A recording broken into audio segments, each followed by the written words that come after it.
अस्सलाम वालेकुम मेरा बेटा। खैरियत से हो? एकदम फर्स्ट क्लास। अच्छा, कल हमने पढ़ा था एनवायरनमेंट में हमने कहा कि अगर हमारा एनवायरनमेंट अच्छा होगा मतलब हमारी हैबिट अच्छी होंगी तो हमारी लाइफ अच्छी होगी, और हैबिट को अच्छी करने के लिए और कामयाब बनाने के लिए हमारा एनवायरनमेंट होना ज़रूरी है। तो एनवायरनमेंट की फैक्टर था। एक और चीज़ जो हमारी ज़िंदगी की कामयाबी में बहुत ज़्यादा अहमियत रखती है, बहुत ज़्यादा मतलब समझो कि ये भी एनवायरनमेंट की तरह प्रियोरिटी है। जैसे एनवायरनमेंट एक बहुत अहम चीज़ है, इसी तरह टाइम मैनेजमेंट बहुत अहम है। बहुत सारे हम दिन में ख्वाब बुनते हैं और शाम तक वो ख्वाब अधूरे रह जाते हैं। क्यों अधूरे? हम टाइम मैनेजमेंट नहीं करते। होता क्या है, हम सोचते हैं यार अगले हफ्ते हम रोज़ाना 3 घंटे पढ़ेंगे। अब 3 घंटे में हम टाइम डिसाइड नहीं करते कि कौन से स्पेसिफिक 3 घंटे पढ़ेंगे। अब होता है क्या, मंडे मॉर्निंग जागे, यार अभी नाश्ता कर लूँ, फिर 3 घंटे 1 से 4 पढ़ लूँगा। फिर क्या होता है, 2-1 बजे ख्याल आता है यार अभी मुझे ये काम करना है, मैं 4 से 7 पढ़ लूँगा, 4 से 10 पढ़ लूँगा, 10 से 1 पढ़ लूँगा। पूरा दिन गुजर जाता है, टाइम मैनेजमेंट नहीं हो पाती। इसी तरह बहुत सारे प्लान चीज़ें वगैरह हम डिसाइड करते हैं और नहीं कर पाते। तो उनको कैसे शेड्यूल कर सकते हैं, क्या कर सकते हैं हम टाइम मैनेजमेंट के लिए, सारी चीज़ें आज हम इंशाल्लाह पढ़ेंगे। तो इससे सॉफ्ट स्किल्स में सब फिर ये है, टाइम मैनेजमेंट सॉफ्ट स्किल है। सॉफ्ट स्किल में ही आती है। अब याद रखना हमने कौन कौन से, हमने पहली पढ़ी थी कम्युनिकेशन, दूसरी पढ़ी थी हमने इंटेलिजेंस, इमोशनल इंटेलिजेंस, और तीसरी हम पढ़ रहे हैं टाइम मैनेजमेंट, तीसरी स्किल है सॉफ्ट। अब टाइम मैनेजमेंट हम क्या पढ़ेंगे, अब टाइम मैनेजमेंट क्या होती है, स्किल्स क्या होती है, इंपॉर्टेंस क्या है, इंप्रूव कैसे कर सकते हैं, चार चीज़ें पढ़नी है। तो टाइम मैनेजमेंट क्या होती है? Time management is the ability to use your time productively and efficiently. Productively मतलब कि उसको पूरा यूटिलाइज किया जा सके।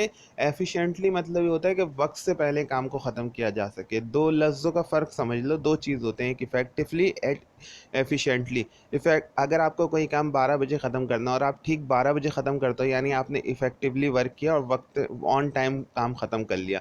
लेकिन अगर आप उस काम को 12 से पहले ही काम काम ख़त्म कर लेते हो तो ये कहलाएगा एफिशिएंटली आपने काम ख़त्म किया। तो हम सबको एफिशिएंट बनना है, not effectively. You could also think कि ये जो है time to do everything that you need, ये एक हुनर है टाइम मैनेजमेंट, जिसके ज़रिए आप हर वो काम कर सकते हो जो आप करना चाहते हो। तो टाइम मैनेजमेंट एक हुनर है बहुत ज़बरदस्त। सही। अच्छा, और इसके ज़रिए अगर हम टाइम मैनेजमेंट करेंगे तो हम बग़ैर स्ट्रेस लिए अपने काम को कर सकते हैं। मतलब हमारे ऊपर कोई चीज़ सवार नहीं होगी अगर टाइम मैनेजमेंट क्या होगा। अब ये बहुत आसान सी बात लग रही है, लेकिन इसको मैनेज करना थोड़ा सा मुश्किल काम है, इस पे मेहनत करनी होती है बहुत ज़्यादा। ये वाली स्किल जो है मेहनत मांगती है। अब टाइम मैनेजमेंट की स्किल्स को हम 5 चीज़ों में डिवाइड कर सकते हैं, कि असल में टाइम मैनेजमेंट की स्किल्स इन 5 पिलर्स पे खड़ी हुई है। पहला pillar prioritisation, scheduling, task management, workload management, delegation. ये सब अगर हम पढ़ेंगे बाय डेफिनेशन तो एक जैसे लगते हैं, लेकिन सब में थोड़ा थोड़ा सा फ़र्क है। प्रायोरिटाइजेशन का मतलब ये है कि 5 फैक्टर आप जहन में रखें कि कौन सा काम बहुत ज़रूरी है और कौन से काम को डिले किया जा सकता है। कौन सा काम बहुत ज़्यादा इम्पॉर्टेंट है कि उसको नहीं करेंगे तो हमारा पूरा प्रोसेस मुतासिर हो जाएगा।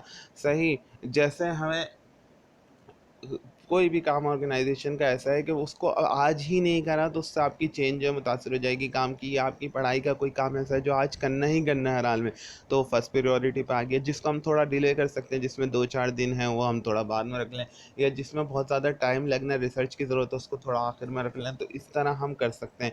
ये देखो फोर्थ या फिफ्थ लाइन में इसके सारे फैक्टर्स दिए हुए, कौन से फैक्टर्स ध्यान में रखने हैं कि प्रायोरिटाइजेशन करते वक्त, कि कौन सा टास्क बिल्कुल अभी करना ज़रूरी है, कौन से वाले को हम खींच सकते हैं कि बाद में कर लें, कौन सा वाला जो है बहुत ज़्यादा इंपॉर्टेंट है दूसरों के लिए, हमारे लिए, और कौन सा वाला अगर हम ये काम नहीं करेंगे तो इसके क्या नुकसानात होंगे। तो ये सारी चीज़ें जहन में रखते हुए प्रायोरिटाइजेशन की जाती है। प्रायोरिटाइजेशन का मतलब प्रायोरिटी देते हैं, ख़ास दे उसको तवज्जो देते हैं एक तरह से, यानी हम पहले ये काम करेंगे फिर ये काम। जैसे हम तैयारी कर रहे हैं तो हम पहले ऐसा करते कोशिश करते हैं कि जो छोटे छोटे सवाल हैं वो पहले याद कर लें प्रायोरिटी पे, ताकि टाइम कम वक्त में ज़्यादा तैयारी हो जाए। फिर हम बड़े सवालों की तरफ आते हैं। पेपर में भी यही होता है, प्रायोरिटी देते हैं जो हमें सबसे ज़्यादा याद है, हम पहले वो सवाल करते हैं, फिर उसके बाद कम याद वाला, फिर आखिर में। तो प्रायोरिटी सेट करनी है हमने हर चीज़ की। प्रायोरिटी से मतलब अपनी ज़िंदगी में चीज़ों को प्रायोरिटी पे सेट करो, कि एजुकेशन तुम्हारी फर्स्ट प्रायोरिटी है, घूमना फिरना सेकंड प्रायोरिटी है। कौन सी चीज़ तुम्हारी ज़िंदगी में प्रायोरिटी रखते हो, उसको फर्स्ट टास्क पे लेके आ जाओ, कि वो काम रोज़ाना करना ही करना है।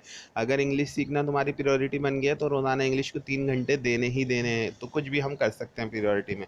शेड्यूलिंग ये है कि हर चीज़ को स्केजुअल होना चाहिए तुम्हारे पास, कम से कम तुम्हारे 2 महीने का स्केजुअल होना चाहिए कि 2 महीने में इस दिन मुझे ये करना है, ये करना है, ये करना है, सारी चीज़ें मतलब अपने जहन में प्लान कर लो कि ये चीज़ मुझे करनी है। कहता है scheduling is important because some task have to be done at specific time. कह रहा है शेड्यूलिंग इसलिए भी इंपॉर्टेंट है, कुछ काम आपको बिल्कुल उसी वक्त पर करने होते हैं जब वो डिले हो रहे हो। Scheduling affects your day, scheduling से जरिए हमारा दिन मुतासिर होता है, दिन से हमारे हफ्ते मुतासिर, हफ्तों से मंथ, और उसके बाद पूरी ज़िंदगी मुतासिर हो जाती है। सही। तो most have specific time of the day when they are more or less productive as a result of energy levels and demands of the day। कह रहा है कि स्पेसिफिक टाइम आप सेट कर लो जब आप बहुत ज़्यादा एनर्जी में होते हो, बहुत ज़्यादा आप जब अपने फ्रेश महसूस करते हो तब आप शेड्यूल कर लो उस काम को करने के लिए। और आपसे इस तरह ये भी होगा कि सुबह में आप वो काम शेड्यूल कर लो जिनकी प्रायोरिटी ज़्यादा, आप चार्ज होते हो, रात के वक्त उन कामों को डिसाइड कर लो। मतलब मैं कोई बंदे हैं जो सुबह में ज़्यादा चार्ज होते हैं, कोई बंदे रात में ज़्यादा चार्ज होते हैं, तो अपने दिन के शेड्यूल को ऐसा तरतीब दो कि जब तुम ज़्यादा चार्ज होते हो, जब तुम ज़्यादा काम करो, जब तुम थोड़ा सा होते हो वहाँ पे आसान काम अपने लिए रख लो। सही। टास्क मैनेजमेंट से मुराद ये है कि आपकी टू डू लिस्ट बनी होनी चाहिए। अच्छे लोग जो होते हैं अपनी डायरी बनाते हैं, सुबह जब वो जागते हैं सोने तक का उनके हर घंटे का लिखा होता है हमें इस घंटे में ये करना है। तो शुरू में तुम बैकवर्ड चलो, उल्टी डायरी बनाओ।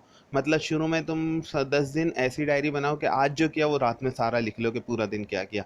तो 10 दिन बाद तुम्हारा अंदाज़ा होगा कि तुम्हारा ज़्यादातर टाइम कहाँ खर्च हो रहा है। फिर नेक्स्ट 10 डे की तुम प्रियोरिटी डायरी बनाओ, पहले से डायरी बना के रखो कि अगले 10 दिन में मैं ये काम करूँगा। पहले 10 दिन अपनी वो डायरी लिखो जो तुम कर रहे हो, ताकि वहाँ पे तुम देख सको कि तब तुम अच्छा चार्ज थे, कब तुम्हारे पास पावर एनर्जी ज़्यादा थी, कब तुम्हारे पास वक्त था, कहाँ कहाँ तुमने वक्त ज़ाया किया। 10 दिन को करके एनालाइज कर लो कि ये मेरे पास वक्त बच सकता है। जब तुम्हारे पास एक रूटीन 10 दिन की सामने आ जाएगी, उसके ज़रिए तुम्हें नेक्स्ट 10 डे डिसाइड करना आसान होगा। तो शुरू के 10 दिन रात में डायरी लिखनी है ताकि तुम्हारी पता लग जाए कि तुम्हारा दिन बर्बाद कहाँ हो रहा है। और फिर नेक्स्ट 10 डे का प्रोडक्टिव और इफेक्टिव और एफिशिएंट टाइम टेबल बनाना है कि अगले 10 दिन में मुझे ये करना है, मतलब बिल्कुल टाइम बाय टाइम, कि 9 बजे से 10 बजे तक मैं करूँगा, 10 से 12 मैं ये करूँगा, 12 से 2 ये करना है, 2 से 3 ये करना है, 3 से 6 ये करना है। हर चीज़ टाइम के हिसाब से सेट होनी चाहिए। फिर चीज़ है वर्कलोड मैनेजमेंट। बेटा वर्कलोड मैनेजमेंट और शेड्यूलिंग थोड़ा मैच करता हुआ है। वर्कलोड मैनेजमेंट में ये होता है कि आपके अपने वक्त को, ये नहीं कि आप पूरा दिन पागलों की गधे की तरह काम कर रहे हैं, बल्कि अपने वो लोड को मैनेज करें कि हाँ भाई इस टाइम में ना सुबह 10 से लेके 2 बजे तक मैं ज़्यादा फ्रेश होता हूँ और इस वक्त मैं ज़्यादा अपने काम कर सकता हूँ, तो उसमें ज़्यादा काम करें। फिर थोड़ी देर वक्फा लाजमी लें, अपने टाइम सेट करें कि मुझे फ्रेश होना, उन फ्रेश में जो चीज़ तुम्हें अच्छे लगते हैं उन्हें इख्तियार करें। कार्टून्स देख सकते हैं, टीवी देख लें, खबरें सुन लें, जिसको जिस चीज़ में मज़ा आता है वो अपने ब्रेक में वो काम करे। थोड़ी देर आंखें बंद करके लेट सकते हैं। तो हमें अपने दिन में अपने ब्रेक सेट करने होंगे ताकि हम ज़्यादा एकदम हमारे ऊपर काम का बर्डन ना बढ़ जाए और हम काम से फिर हम अगले दिन के लिए मोटिवेशन ही ख़त्म हो जाए। तो अपनी डिस्ट्रीब्यूशन ऐसी रखनी है कि थोड़ा काम करा ज़्यादा कर लो, भले कम कर लो, और उसके बाद थोड़ा सा ब्रेक लो, रेस्ट करो, फिर काम करो, फिर रेस्ट करो। तो ये सारी चीज़ें हमने इसमें रखनी है। सही। डेलीगेशन। बेटा डेलीगेशन बहुत इंपॉर्टेंट है। हम में से कुछ लोग होते हैं वो कहते हैं यार दूसरा तो गलत कर देगा तो सारे काम अपने ऊपर सवार कर लेते। नहीं भाई, ऐसा नहीं करना। हमें ऐसे लोग ढूंढने जो हमारे काम हमारे बिहाफ पे कर सकें। हम सेट करना है कि अगर कोई काम हम किसी और से करवा सकते हैं तो उसे खुद पे लादने की ज़रूरत नहीं है। एक अच्छा स्टूडेंट जो होता है वो टीम बनाता है, टीम बना के सारे काम डिस्ट्रीब्यूट करता है सब साथियों में और मिलके एक कंस्ट्रक्टिव टीम के साथ आगे बढ़ता है, वही लोग कामयाब होते हैं। हम एमकॉम में थे तो हमारे दोस्त सब जॉब करते थे, 5 लड़के। तो हम क्या करते थे, हमें 10 चैप्टर पढ़ने होते थे, हम 2-2 चैप्टर डेलीगेट कर देते थे। ये 2 चैप्टर तुम तैयारी करोगे, 2 चैप्टर। तो उस लड़के को सिर्फ 2 चैप्टर की तैयारी करनी होती थी, बाकी 8 चैप्टर बाकी 4 दोस्त पढ़ा देते थे। हम पाँचों दोस्त एक दिन डिसाइड कर लेते थे, सही है तुम्हें 2-2 चैप्टर पढ़ के कल जमा होना है। हम शाम में 1 घंटे के लिए जमा होते थे, 1 घंटे में जिसने जो पढ़ा होता था वो दूसरे को जल्दी से समर करके सुना देता था, आसान करके। तो उससे वर्कलोड मैनेजमेंट हो जाता था कि हमें वो 10 चैप्टर जो मैं पूरा दिन में पढ़ता उसको समझने की कोशिश करता हूँ, मुझे हलवा होके मिल जाते थे, किसी पे बर्डन भी नहीं आता था। तो यही काम हमें जॉब में भी करना है, एजुकेशन में भी करना है। अगर आप 3-4 बहन भाई हैं, कोई नया सीख रहे हैं, तो आपस में बांट लें। ये वाला टॉपिक तुम जब सर्च करोगे इसके बारे में पूरी मालूमात जमा करो, तुम इसके बारे में मालूमात जमा करो, तुम इसके बारे में मालूमात जमा करो, और उसको करने के बाद आपने वो पूरा समझाना है। ठीक है बेटा। Next, way to time improve way to improve time management skill, next video में बेटा।